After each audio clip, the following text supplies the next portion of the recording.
Three-Card Spread by Scarlet Darkwood. Narrated by Scarlet Darkwood. God help you if you get lost. Wasn't that what Linda said? Garen turned around, staring back down the path he'd been walking for the last 15 minutes. Where in the hell did this crazy woman live? Would her readings be worth a hike through some of the creepiest woods he'd ever seen? He resumed walking, wrinkling his nose at a putrid stench. In the distance, on the right side of the path, he viewed two large buzzards plucking the flesh from a poor unfortunate creature that had met its demise. The forbidding birds glanced up cautiously as he came near, but quickly resumed dining on the bones in front of them. He glanced at his watch. If he hurried along, he'd meet with Crazy Woman, whose name was Mambo, get his answers, and leave. Maybe then Linda would quit bugging him about getting a silly card reading. For the past several weeks, Linda had raved about this particular woman and how accurate she'd been. Divination always met with nothing but skepticism from him, but when Linda shared her experience, he felt drawn in. He couldn't help but believe her. That's what he admired about her. When he spoke, she had that kind of allure, a mystique that drove him wild and left him powerless at the same time. What shocked him most was other women in his office who had the same opinion of this card reader.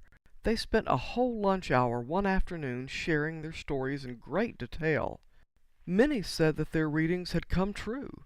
In Garen's estimation, that many women couldn't all be wrong. "You need to see her," Linda told him 2 weeks later over a glass of wine at dinner. The earnest look in those green eyes of hers captivated him, along with her emphatic words. How could he resist? But his stubborn streak dug in its heels. Linda was almost adamant. "I think having a card reading will be good for you. I want you to see her, and I mean soon." "Why do you think I need to see someone like her? You know I don't care about things like that." Garen had tried turning the topic of conversation away from some crazy witch card reader, but no such luck. Linda kept at him. "Don't you want to know what's in your future? What you've got coming?" Garen shrugged. "Dunno." He grinned back. "Don't care. I like surprises." "Oh, stop! No, you don't." Linda smacked at his hand. "I swear you're wound so tight you could snap any minute." "Come on, Linda. Am I really that bad?" Her expression turned serious. "I think you're that bad. You've stalled out." There was some truth to that. Like, why was he dragging his feet on their relationship? Why was he holding out? Linda was about everything he could want in a great woman.